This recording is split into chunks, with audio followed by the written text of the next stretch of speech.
Hürmetli vatandaş, bugünkü leksiyalarımızı başlayımız. Vaziyet doğrusu sözleyimiz leksiyada sadaqaca rozu. Bugünkü islağa 2024 yıl 7. ayının 9. günü vatandaş. Haftaki seyşembe. Bugün sizlerge vaziyet doğrusu kız gap kılaylı. Amerika Qo'shma Shtatlarning prezidenti Joe Biden Tungullatin 8. kuni masalan Rossiya Federatsiyasi Ukrainaga raketa bilan hujum qildi. 5-6 shaharni bombaladi raketa bilan. Prezident Zelenskiyning qaytargan inkasa qaraganda bu shaharlarda vayron bo'lgan imorat, o'yla va qazo qilgan Ukraina to'g'risi to'xtaldi. Shu munosabat bilan Amerika Qo'shma Shtatlarining prezidenti Joe Biden bayonot e'lon qilib, Rossiyani qattiq aybladi. Ham butun dunyo qattiq aybladi.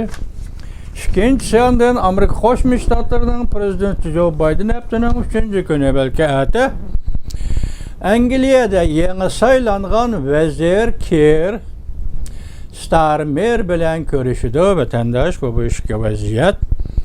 Endi 3. bo'lib hozirgi vaziyati bugun 9. kunida Washingtonda NATO'ning davlat boshliqlari, ya'ni yuqori darajaliklar yig'ini ochildi.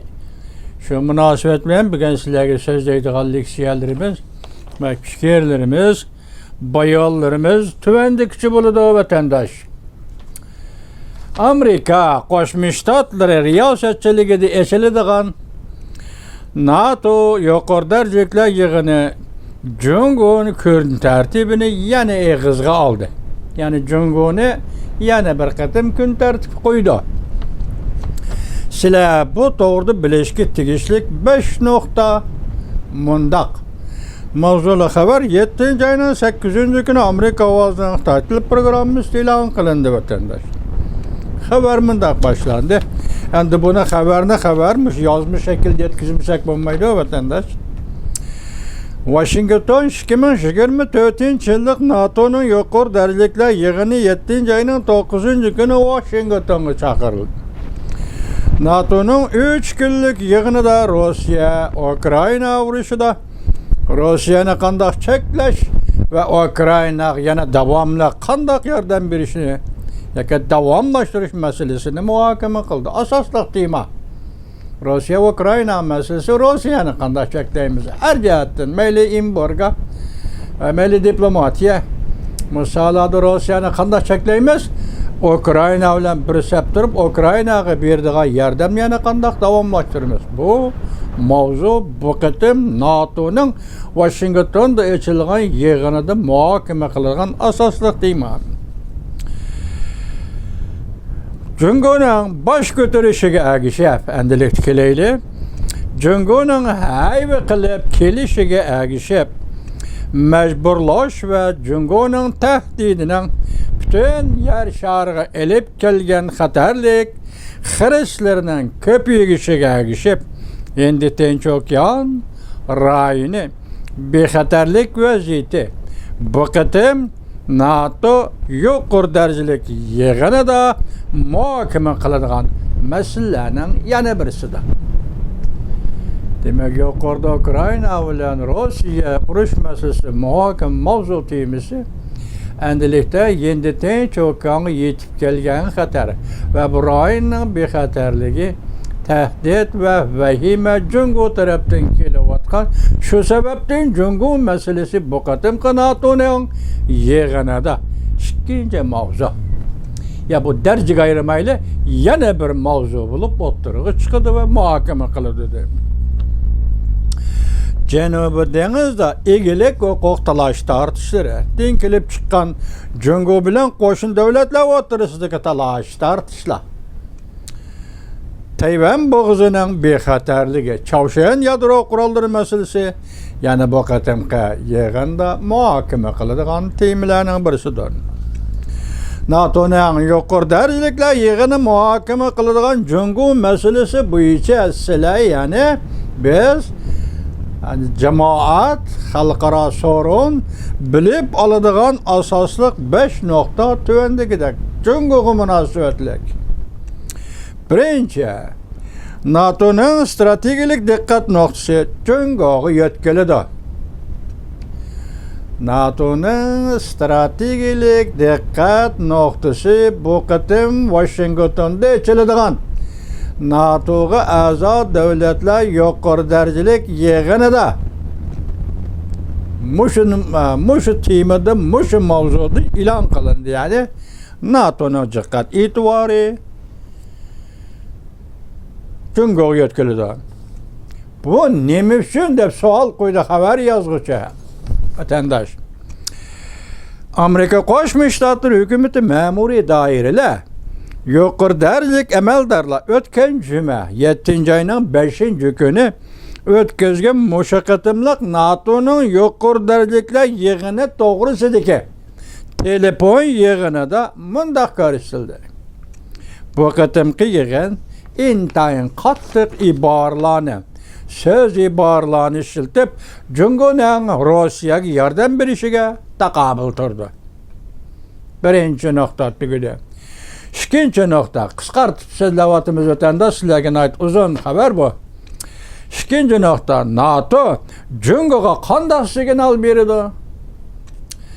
NATO'ning mushqatim Washington'da o'tkaziladigan yuqori darajaliklar yig'inida Jungo masalasi bo'yicha o'tgan qatimga solishtirganda texama qattiq signal berdi NATO. NATO'ning katibi Stoltenberg bundan burun Jungo'ning rahbari Xi Jinpingga qattiq so'z avatib Jungo bir tarafdan Rossiyani qo'llab, yana bir tarafdan G'arb dunyosi bilan munosabatni yaxshilashni umid qilmaslik kerak. Esi Jungo'ning xiyoli bir chalmidi ikki paxtakni so'qish, bir tarafdan Rossiyani qo'llash, yana bir tarafdan G'arb dunyosi bilan bo'lgan munosabatni yaxshilash. Endi bu yerda NATO'ning kotibi Stoltenberg nima deydi? Bunday yo'l yo'q. Yoki Rossiyani qo'llaysan, G'arb dunyosi bilan qarshilashadigan dushman kuchga aylanasan, yoki Rossiyani qo'llashni to'xtatsan, G'arb dunyosi kelisan, G'arb dunyosi bilan bo'lgan munosabatni yaxshilaysan. Ikkining biri birni tanlab olasan. Stoltenbergning Jungo'ning raisi Xi Jinpingga avatib bergan so'zi batan. Stoltenberg ogohlantirib mundaq ko'rsatdi. Beijing tanlab olishi kerak. Her ikisiga bir aqli erishalmaydi. Ma'lum bosqichga yetib kelganda Jungo agar Rossiyaga qaratgan siyosatini o'zgartmaydigan bo'lsa, NATO'ga a'zo davlatlar Jungoni bedel to'lashga majburlaydi. Ma'lum chek, bu chek balki Stoltenbergning planidagi chek bo'lishi mumkin. Shu chek bo'yicha kutganda hisoblaganda Rossiyaga yordam berayotgan Jungo shu chekka yetib kelganda to'xtatmasa, Jungoni Rossiyani qo'llash siyosatini o'zgartmasa, bugun NATO'ga a'zo davlatlar Jungoni bedel to'lashga olib keladi. Bedel to'lashga majburlaydi. Tugudimi? Uchinchi, Jungoning tahdidiga zarb bergan NATO amaliy rolini qanday joriy qildirdi? Mutaxassislar mundaq hisobladi. NATO Jungo'ning bexatarligi tahdid selish oldida amaliy rol o'ynashi kerak. Bo'libmi internet bexatarligi. Bu uchinchi qismida olimlar, mutaxassislarning bu to'g'rida so'zlagan so'zlar borkan, xilma-xil ko'z qarashlar borkan. Masalan, NATO yaqinda biz sizlarga so'zlagan vaqtda Tokioda ishxona qurdi degan edik. Hozir bu ishxona qurishni to'xtatib qo'yibdi. Masalan, buning sababi ashunday olimlarning, mutaxassislarning xilma-xil ko'z qarashlari va fikrlari bo'yicha. Lekin bugun, ya'ni shuning hozir bir xabar keldi, vatandosh Yaponiyaning vaziri Fumio Kishida navbatdagi vaziyati endi Tinch okean vaziyatiga asoslanganda Yaponiya NATO bilan bo'lgan munosabatni kuchaytirish kerak. Alim mutaxassislarga seliştirganda endi devlet veziri Yaponiyanın Fumio Kishida dedi ki biz Yaponiya NATO bilen bo'lgan munosabatimizni kuchaytiramiz. Alimlar, professorlar Tokyo'da ishxona qurishga bo'lmaydi debdi.